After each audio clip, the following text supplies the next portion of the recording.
continue on with the program. I know some of you may not be finished with your meal, but please go ahead and keep eating dessert and enjoying that, and we're going to go ahead and get started. So we have 3 honorary categories this evening: Pi Gamma Mu, Social Sciences Honors, and the Leaders in Service Hall of Fame. So we're going to begin with the induction and honor cords for Pi Gamma Mu. We at Southwestern College hold the distinction that this honor society was started here as a joint effort between Southwestern College and the College of William and Mary in 1924. So these students, we are pleased to honor them for the work that they've been doing in the classroom and out of the classroom. And they have all been working hard to prepare to be persons who will make a meaningful contribution in our world. So on behalf of all our professors to you students, I want you to know that even though a lot of the hard work you might be doing, we might never see. Sometimes academic and intellectual work is private. It does not go unseen by us because we know the work you're doing and we recognize it when we see the work that you do give us. And we have an appreciation for what that takes to turn that quality of work in. So we've invited students to join Pi Gamma Mu who have met the criteria of 20 hours of social sciences credit and are able to maintain a 3.0 average. And tonight, we are happy to acknowledge those who have accepted our invitation. Sydney Shields is here with me. Sydney is the current president of Pi Gamma Mu, and she will assist me in the induction. So those students that are being inducted, if you'll come forward and gather here, and as I call your name, Sydney will give you your certificate and your pin.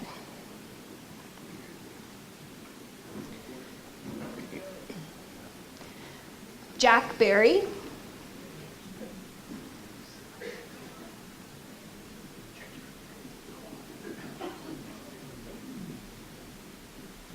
Melissa Connell.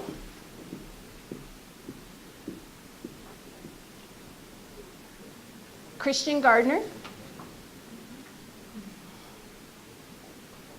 Abigail Groff.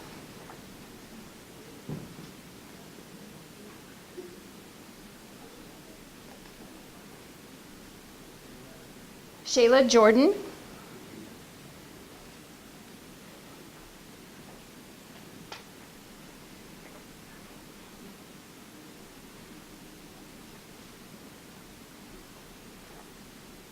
Olivia Medeiros.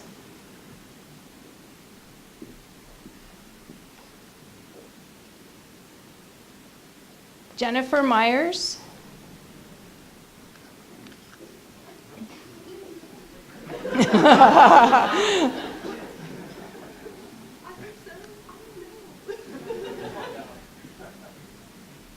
Gregory Refner.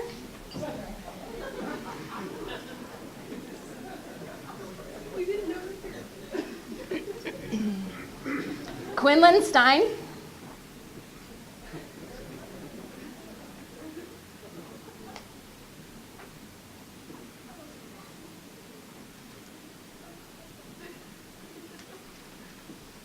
And Trey Winters. Congratulations and welcome to Pi Gamma Mu.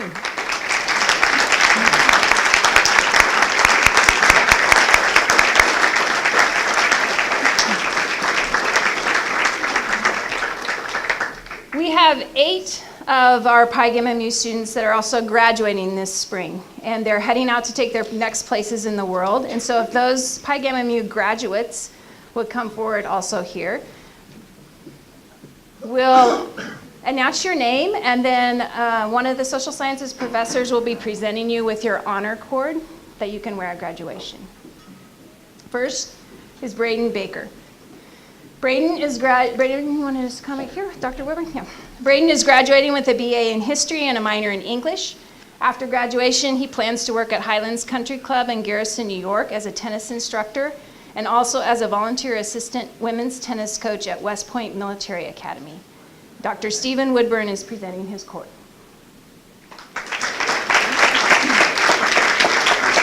Pen for Braden too. Matt Custard.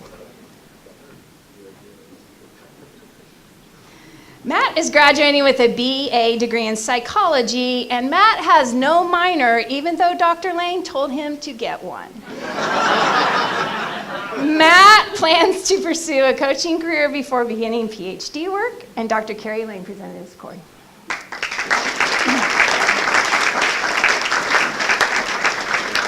Aiden Goodrich is graduating with a BS degree in biology and a minor in leadership. Following graduation, Aiden will be working for SeaWorld San Antonio as a husbandry assistant in the animal training department.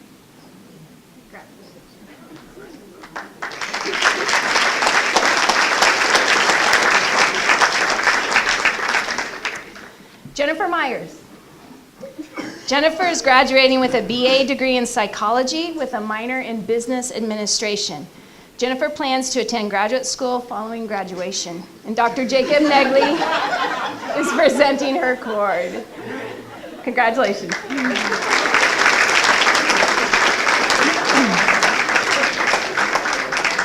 Daniel Reffner is graduating with a BA in philosophy and religion and a minor in Christian discipleship. After graduation, he will be attending Candler School of Theology in Atlanta, pursuing a Master of Divinity degree. Dr. Jacob Goodson is presenting his cord.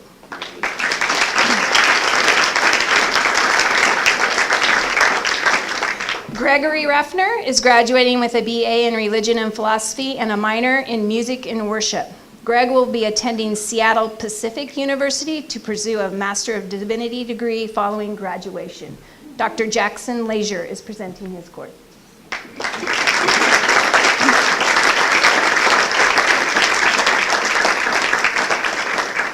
Sydney Shields is graduating with a BA in psychology. Following graduation, Sydney will be looking for a job.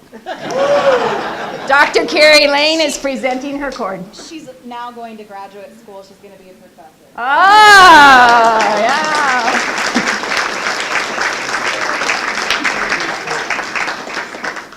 Awesome. And Tana Tyler is graduating with a BA in psychology and minors in Christian discipleship and philosophy and religion.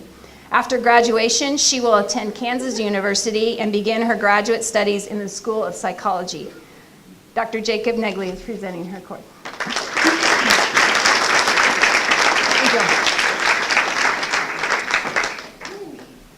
Our second category of honorees this evening is for the Social Sciences Honors Program. The Social Sciences Division launched an honors program in the fall of 2014. The program has enrichment opportunities outside the classroom, requires 6 honors courses, and an honors capstone project or thesis. We have 4 students who have successfully satisfied the requirements to graduate with honors in the social sciences. Will the 4 of you gather up here with your advisor and come forward as I read your name?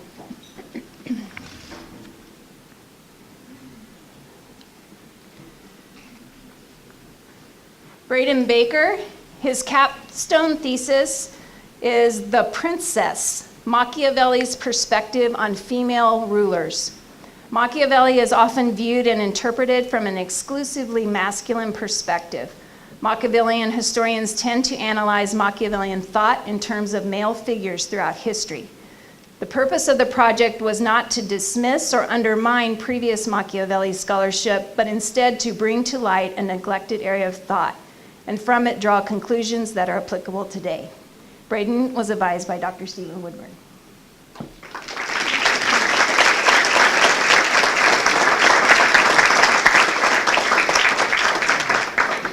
Daniel Reffner. Daniel's capstone thesis, Christian Perfection, a Realistic and Communitarian Journey. For his honors thesis, Daniel sought to utilize philosophy and theology to inform a realistic and hopeful way of undertaking the task of Christian perfection. Grounding his argument in the works of Augustine, Iris Murdoch, and Stanley Hauerwas, he argues that although a state of Christian perfection is unattainable in this life, the act of striving to have our vision reoriented towards proper communal narratives about people and the world does indeed transform and sanctify us. Daniel was advised by Dr. Jacob Goodson.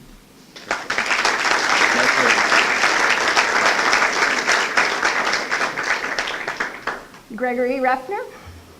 His capstone thesis, Singing Our Way into God's Story, the Function of Music in Ecclesial Worship. Gregory's project aims to create an understanding of music in Christian worship that transcends style. He posits that congregational song in worship does two things. It, one, teaches us the story of God, and two, invites us to be transformed by the very narrative the song is telling. When we ask our music in worship to teach and transform us, worship becomes the milieu in which we ascend to the ideas and practices described within the Christian story. Gregory was advised by Dr. Jackson Leisure.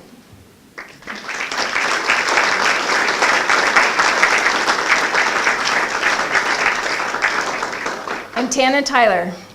Her capstone research project was Marital Beliefs of Emerging Adults. Tana researched the effects of family history, personality, and religiosity on the marital beliefs of adults ages 18 to 25. Her research focused on how these factors can predict if an individual will hold traditional beliefs about marriage or less traditional beliefs. She presented her research and findings earlier this April at the Rocky Mountain Psychological Association Conference. Tana was advised by Dr. Carrie Lane.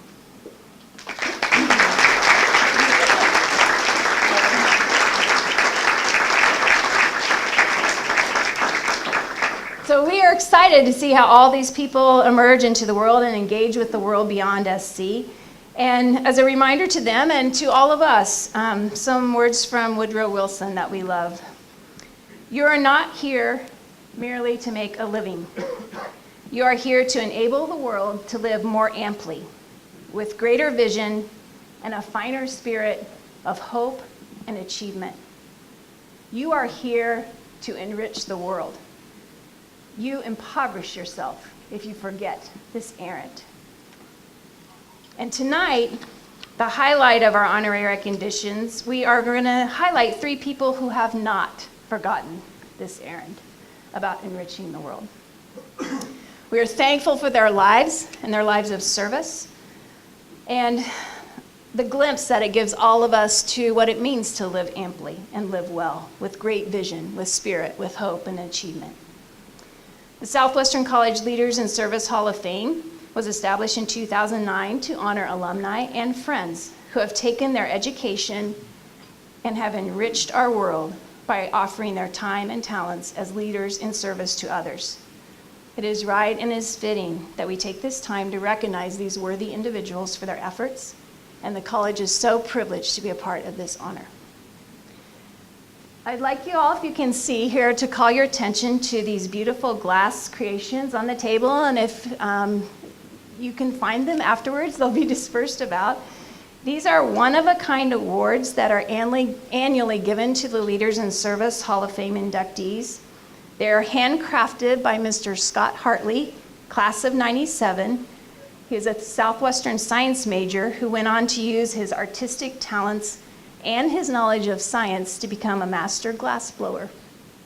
We are fortunate to be able to give these unique gifts to our inductees to permanently remind them of their place in our Hall of Fame.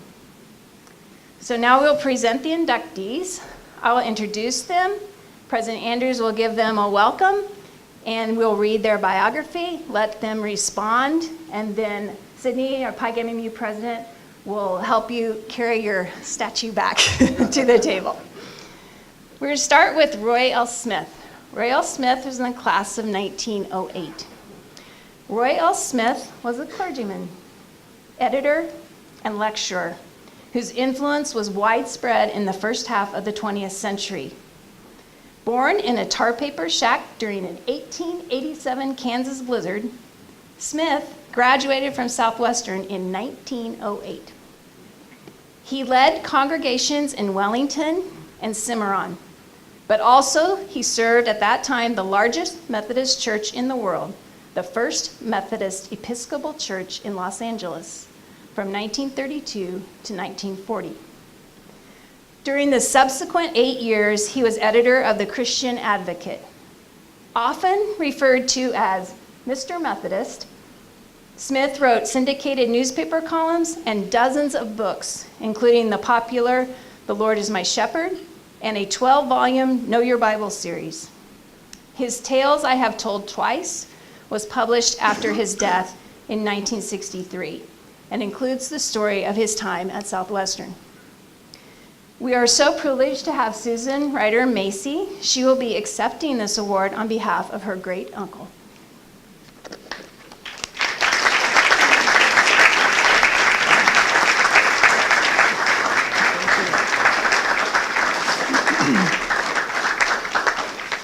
Well, thank you all very much. What a pleasure and a privilege to be here tonight to accept this award on Roy's behalf.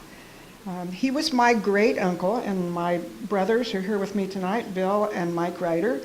And Roy's wife, Mabel, was our grandfather's sister. And so we always heard about Uncle Roy and Aunt Mabel.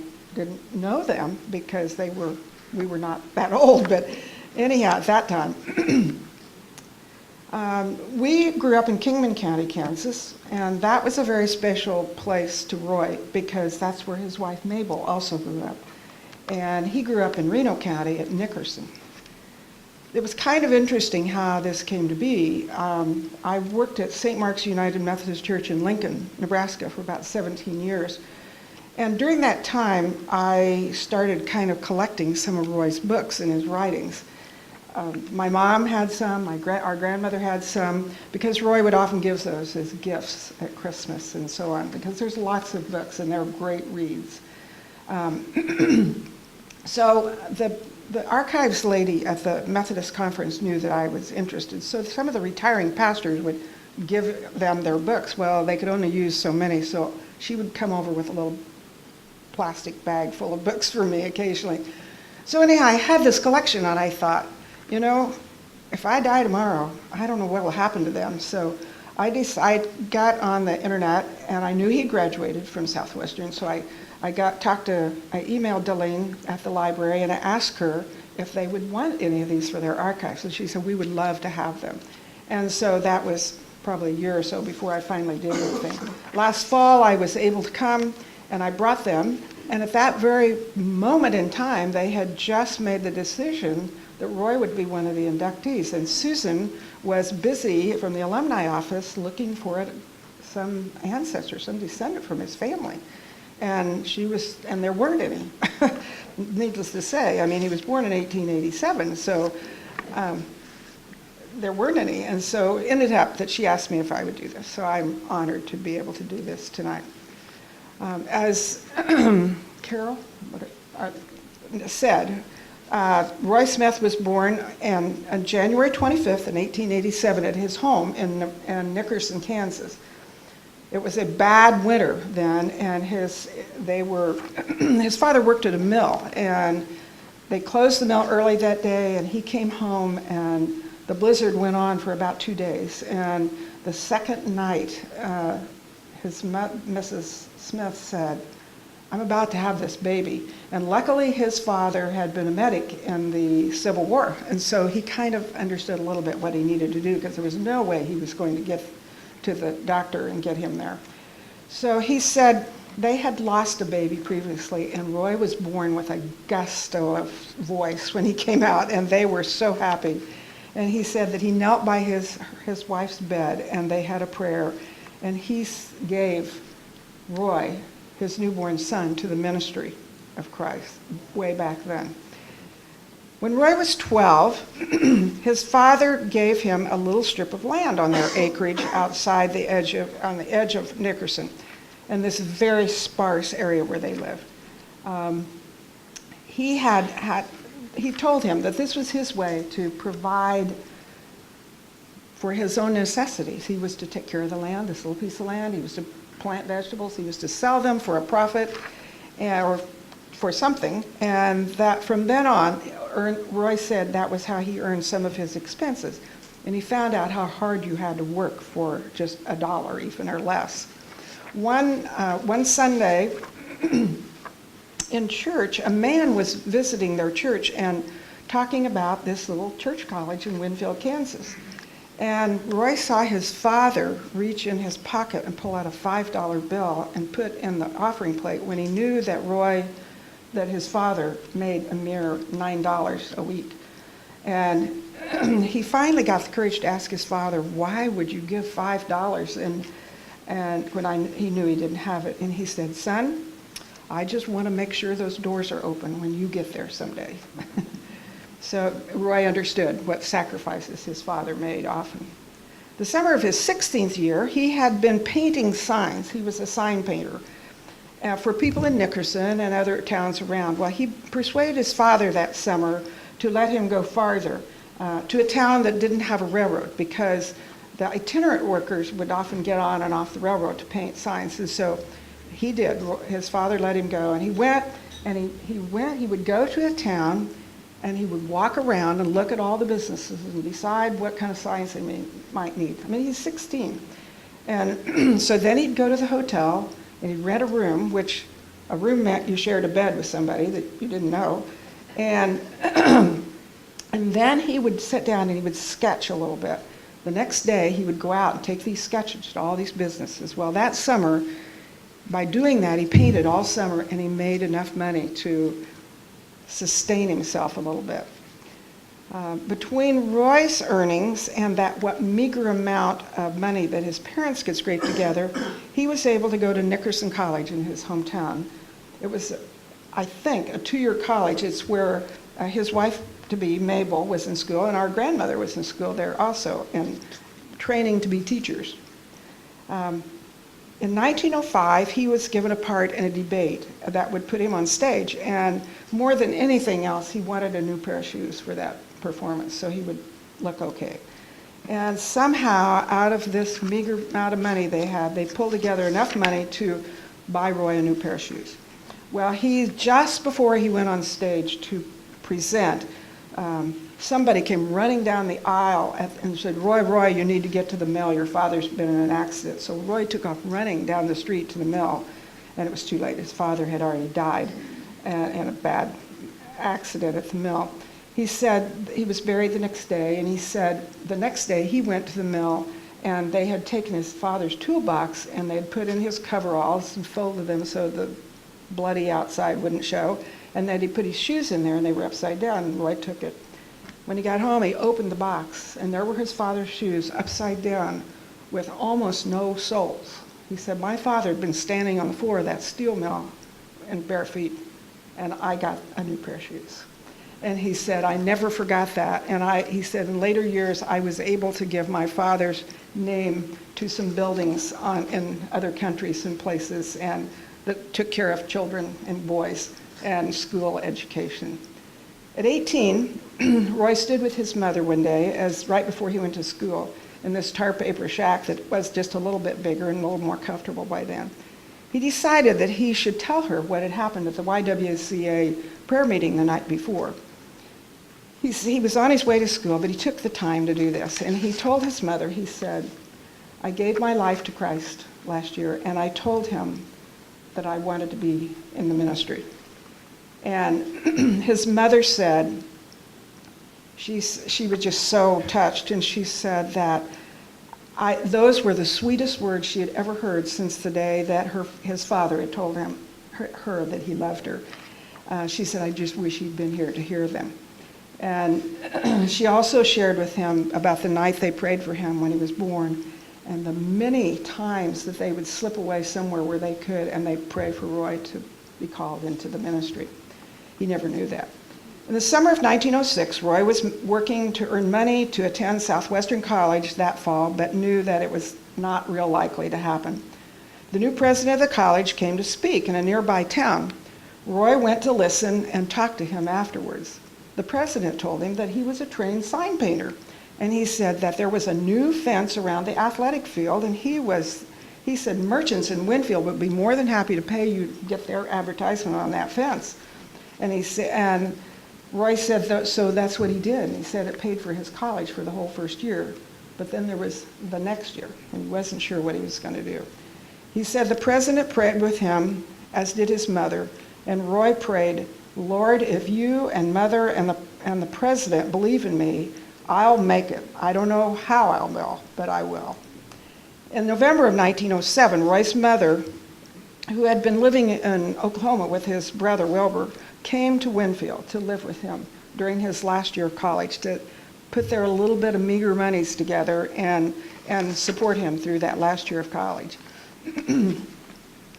They rented a little house for $5 a month, and they were able to make it work. And what Roy said one night, he came home after a class, and his mother was just writhing in pain. And he got her to the hospital, and a couple days later, he found out she had inoperable cancer. She was in the hospital, then she came home. They couldn't afford anything, no nurse, nothing extra. So Roy would go to class, come home, and take care of his mother. In early April of 1908, this would have been a few months later, the annual conference was to meet in Winfield. Roy could finish his classwork mid-semester because of extra credits, and that way he could apply for admission on trial and a pastoral appointment. Mabel Conley, the girl at Nickerson College from Kingman with, as he described her, the marvelous contralto voice and the ability to make A's in every subject, was still in her second year there. Roy invited her to visit for a few days to witness the beginning of his ministry, since she had already agreed to share it after their graduation, and they had a little bit of financial base. When Mabel arrived, she had already formulated her own plan, entirely without Roy's knowledge. She found that Roy's mother needed a nurse and that she would be that person. She proposed that they advance their wedding date to immediately by a year and be married at once, so that she might care for his mother and him. They were married on April 6th at 5 o'clock in the afternoon in the tiny house at Roy's mother's bedside. His mother insisted on signing the certificate as a witness, which took much effort. And she took both of their hands, each in one of her hands, and said, "My son is a minister of Jesus Christ, and I have a daughter who is going to help him in the ministry." What more could a mother ask for? His mother died with peace in her heart. Just a little bit later, he got his diploma. They were living in Wellington at the time, got his diploma, came home and showed it to her, and she died that night.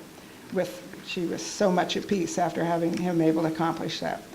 Roy's life as a Methodist minister began with 3 small churches in the Wellington circuit with Mabel by his side.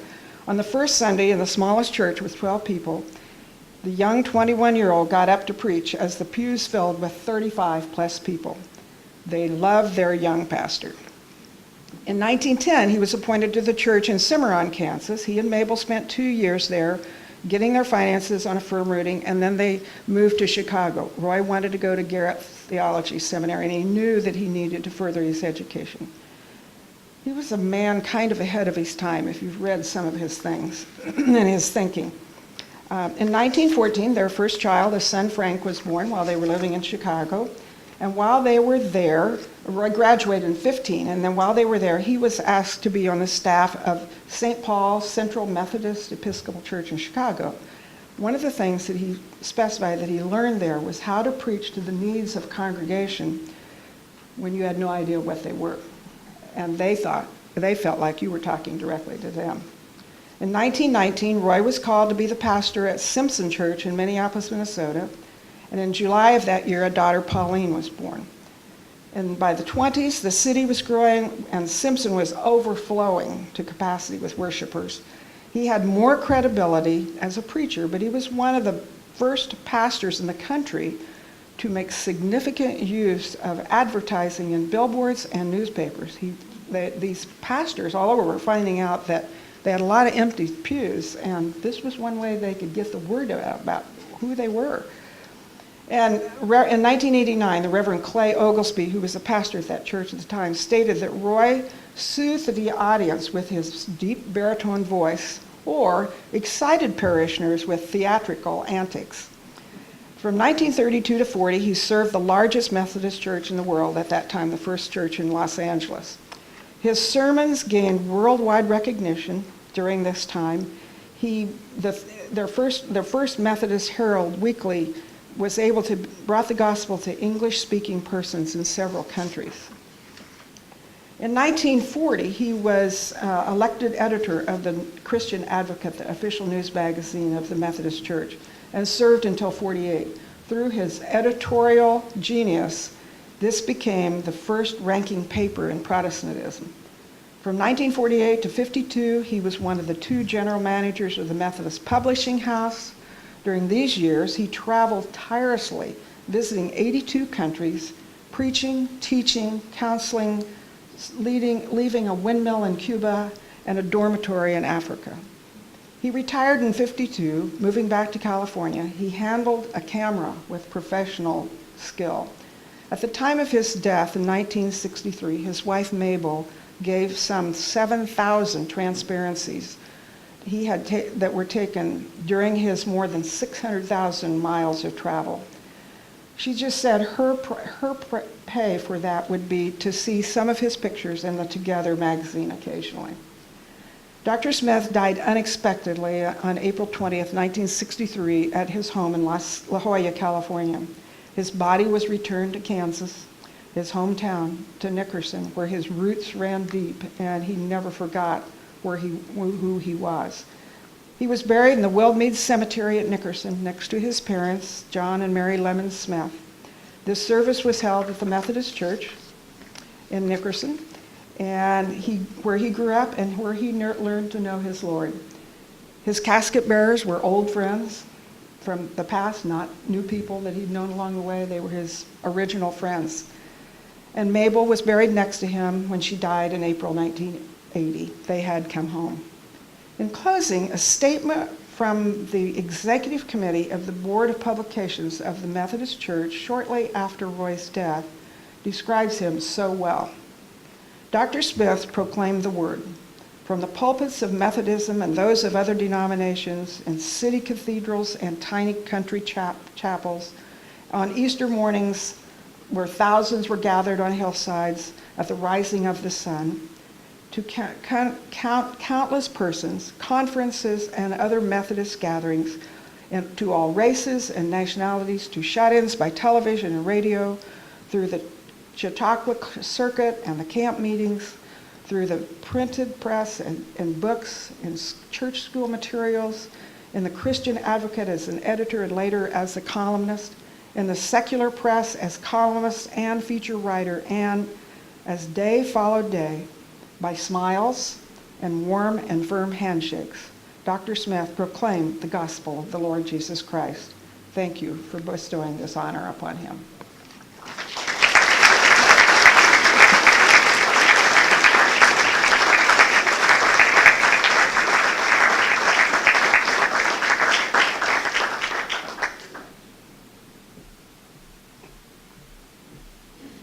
Thank you, Susan.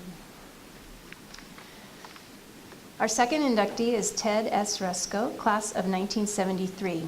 Ted Hresko has spent his career protecting people and property. As a member of the United States Secret Service from 1974 to 2002, he spent several years as a special agent in the Presidential Protective Division in Washington, D.C. He also was a special agent in Honolulu for more than a decade. After leaving the Secret Service, Hresko joined the Federal Air Marshal Service and is a deputy special agent in charge of Transportation Security Operations Center in Reston, Virginia. Supervised more than 200 operations support personnel who monitored and responded to all transportation-related security issues in the United States. He was awarded 9 TSA Special Achievement Awards for outstanding performance, as well as 4 recognition awards and 2 special achievement awards from the Department of Treasury. We will hear from Ted tonight via video as he is currently working in Saudi Arabia.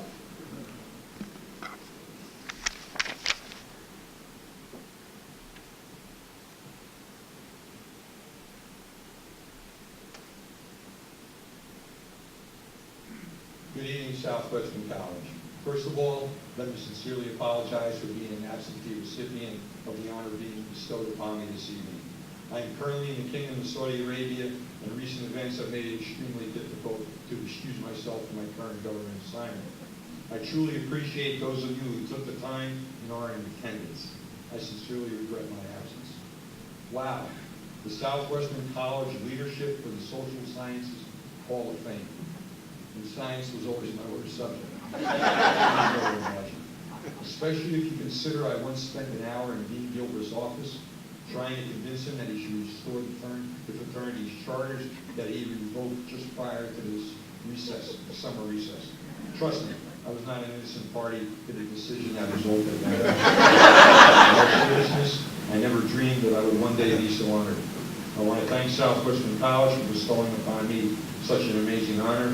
I am humbled by the experience and will be forever grateful. I will continue to work hard to prove that I am a worthy recipient of this award. Speaking of worthy recipients, I find myself in impressive company. Roy L. Smith, 1908 Southwestern graduate, author, editor, prominent Methodist minister of his day. Our student center is named in his honor. And Bishop Richard Wilke, with you tonight. Summa cum laude graduate, honorary doctoral degrees, celebrated minister, author, orator, and keynote speaker. So let's recap. Roy L. Smith, Bishop Richard Wilke, and me. And those good in church. I don't care. Seriously, honestly, I am beyond humbled. Receiving this honor in the company of Bishop Wilke and the spirit of Roy Smith is beyond what I can express to you in words. Let it suffice for me to say that the accomplishments of these two outstanding gentlemen will inspire me to become a better leader and mentor. So, let me quickly give you my opinion on the principles of leadership, some personal leadership and life experiences, and a favorite quote or two. My personal definition of leadership: lead by example, inspire trust and confidence, be self-confident, never do anything unethical, dishonest, or for personal gain. Have the ability to assert authority when challenged. And most of all, be compassionate. Care for the personnel under your authority. Demonstrate an honest and sincere concern for their well-being. Be truthful and respectful in all your interactions. Be genuine, fair, and honest. Those attributes will go far in establishing your reputation as a competent, responsive, and outstanding leader. Because in the end, your judgments will define your legacy. If actions inspire others to dream more, learn more, do more, and become more, you are a leader. That's a quote from President Johnson Seattle. Fortunately, I have been mentored by some truly outstanding leaders. I've had the honor and privileges of protecting 7 United States presidents. As a result, I experienced significant and pressure-packed leadership up close and personal. I quickly learned from the very best that America had to offer. One example would be on June 12, 1987, I found myself protecting Ronald Reagan at the Brandenburg Gate in East Berlin. It was then that he implored Mr. Gorbachev to tear down this wall. A few months later, I was in a villa in Geneva, Switzerland, when they met for the very first time. They shook hands, cleared the room, sat down, and ended the Cold War. Now that's leadership. Unfortunately, recent events have eroded much of what was accomplished back then.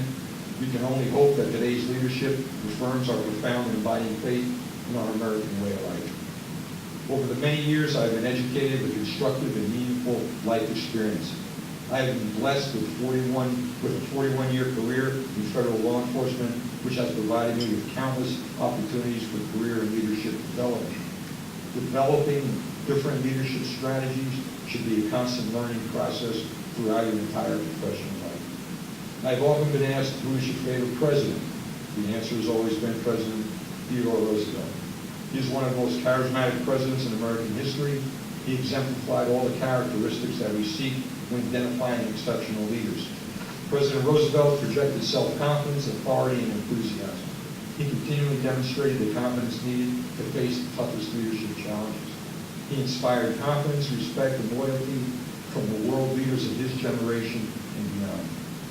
I'd like to share with you one of my favorite President Roosevelt quotes. As a very young age, I had it framed, and I had it hung on the walls of the many offices that I've occupied.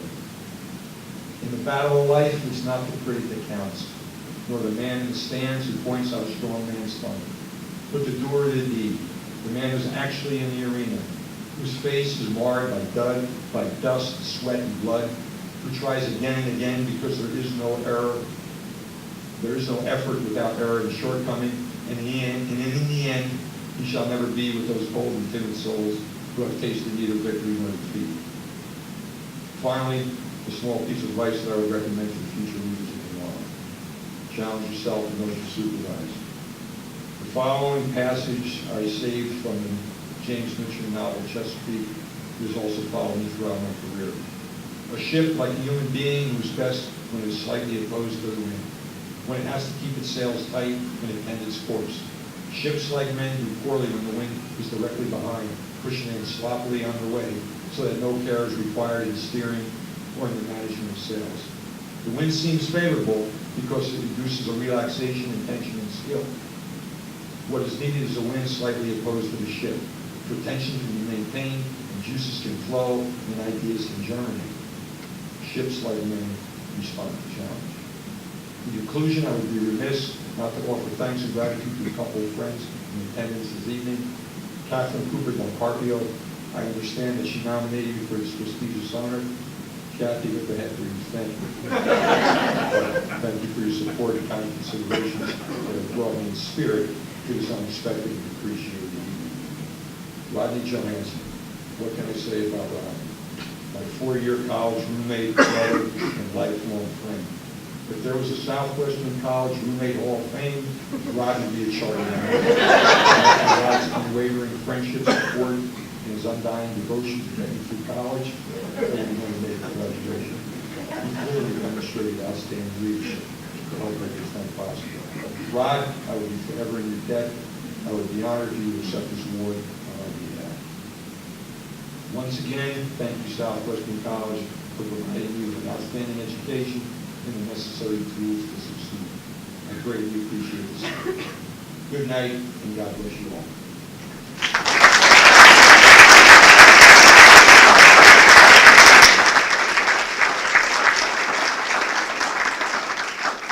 So President Anders, the college roommate, is right here, Rodney.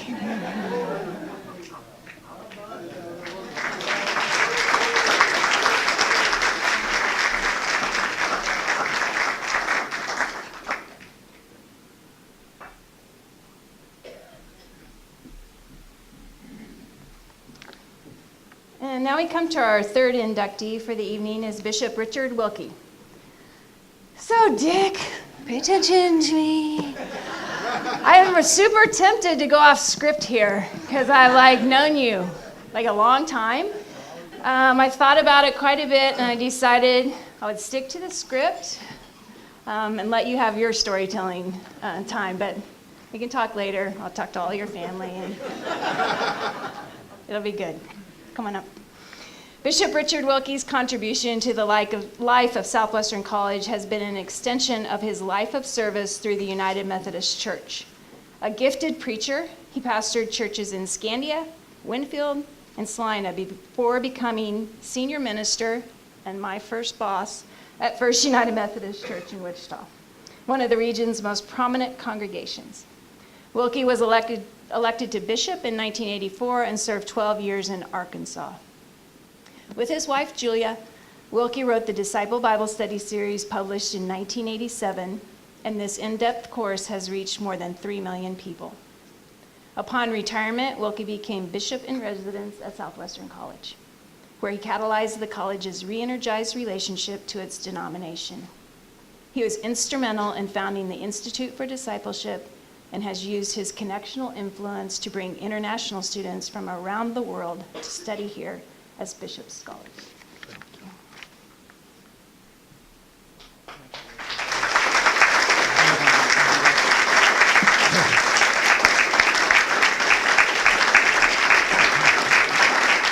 Well, I'm so honored to be here tonight, and in the presence of these two gentlemen who could not be here, but who had such distinguished careers.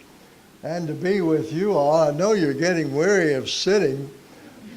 You want to stand for a minute? No, are you okay? Well, I've known and loved Southwestern for a long time. When I was a student in El Dorado, the president of Southwestern, Dr. Orville Stroll, came and preached on Sunday morning. I remember him. And that was, I think, my first awareness of Southwestern College. Then I had a couple of boys who wanted to go to college. They turned down scholarship other places and came to Southwestern to play basketball. And played well and won 3 conference titles between them. So I'm proud that Steve and Paul can be here tonight. I've had many relationships with the college. As a pastor, I've referred to our college. You know, in 1885, the Methodist Church didn't ask, should we build a college? They asked, where should we build our college? Can you imagine? Where should we build our college? And then Winfield came up with the resources to bring it here. They had a vision in those days, a vision that's been a part of the college for always. When I was bishop in Arkansas, I got a phone call that said, we're trying to build a science building and we don't have enough money. We have a grant from the Mabee Foundation, and we have Mrs. Olivan Beach, who was a friend of mine and a member of First Methodist Church, which has given us $500,000, but we lack $500,000 to build this wonderful science building. Can you help us? Well, they hung up, and I thought, well, I don't have $500,000. Then I remembered that when Wesley Medical Center was sold against my wishes, the money was put into a foundation. And this foundation had never given a dime to anything Methodist. So I looked at the Board of Trustees, and I knew several of them.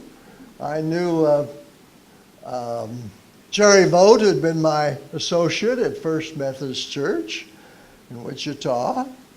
I knew Danelle Reese Taha, who came from Scandia, Kansas, and was now a prominent lawyer. She was on the board. And there's another person or two. I knew them all. So there I am in Little Rock, Arkansas. I picked up the phone and I called them. I said, wouldn't it be wonderful if your foundation that got its money from the Methodist Hospital could give some money to help us build this science building at Southwestern? Well, they said, well, we'll see what we can do. Several weeks went by, and then I got a letter that said they had decided to give $1 million check to the bishop of the Methodist Church to use however he wished. That wasn't me, that was the bishop in Kansas. So I called him and I told him the story. I called him the story and he said, well, we'll see what we can do. And the next thing I knew, $500,000 came to Southwestern, $250 for Baker and $250 for Kansas Western, but $500,000 and the science building was built. And,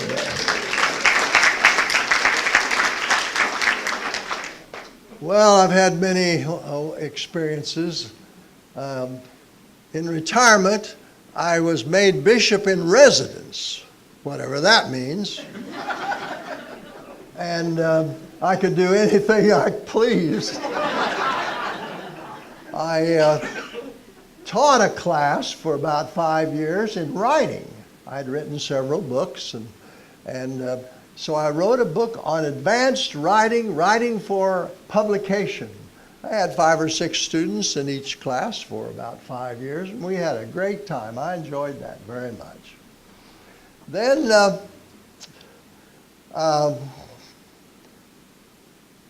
my son Steve began talking to me about an institute for discipleship, and helped me form the Julia Wilke and Dick Wilke Institute for Discipleship at Southwestern College. Well, I didn't know what the Institute all would do, but I found under Steve's guidance, it began to explore the possibility of training of young people who were interested in exploring who they were and what they might become, and the possibility they might go into some form of Christian ministry. And that now has evolved into people all over the world studying online, and a seminar this summer. What do you call it, Steve? Summit, where the students can actually come and study who they are and what God is calling them to be. It's going to be a wonderful, wonderful ministry, and we've been able to help fund it through the Dick and Julia Institute for Discipleship. Well, that's been a wonderful joy and a great privilege. And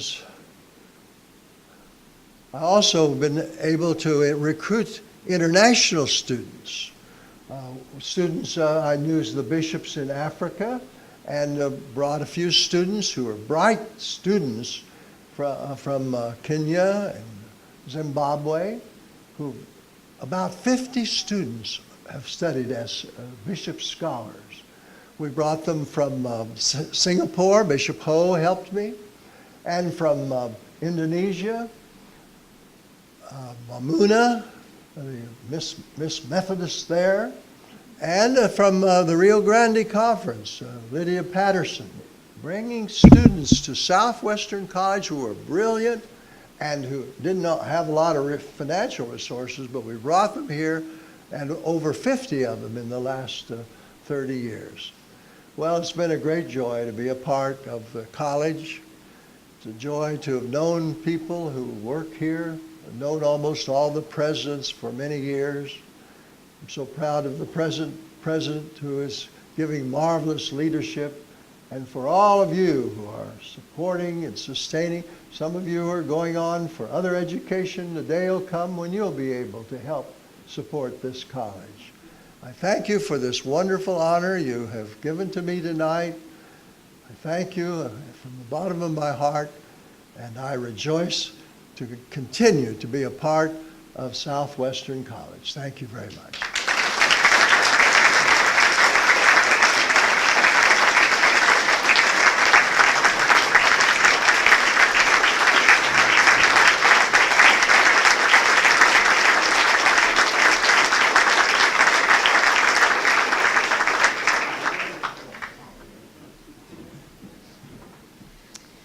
On behalf of the faculty and administration, President Andrews, to our Pi Gamma Muers and honors students, thank you.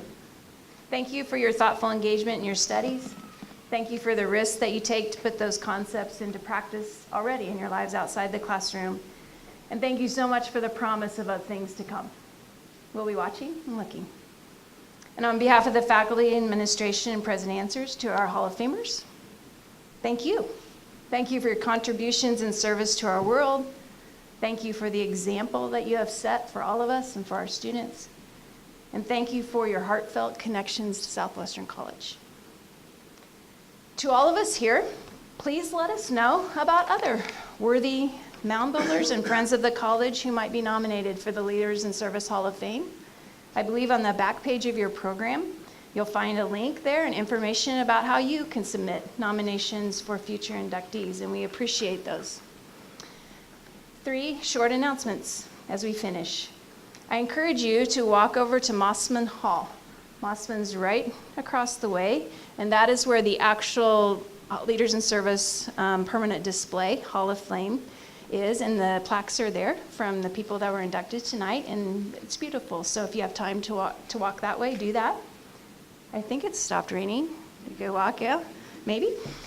Then, I know the night is young, so then to finish your evening, you could walk that way, a block, and there is a photographic display of Southwestern College students, many of the students you heard about tonight and others. And it is a display of their work of service throughout the year at Southwestern that represents over 2,000 hours of service given to our Winfield community this year. The display is at College Hill Coffee. It's open till about 10. And I believe there's a Southwestern student there singing away till 9, so you got to get going on that. And then we'd like all the students, Hall of Famers, all the recognized individuals tonight, and the social sciences faculty and staff, if you please stay around and we'll grab a few pictures before you all leave, that would be great. So thank you all very much. We appreciate this time and to come and celebrate and have a moment of joy and Thanksgiving. Have a good evening.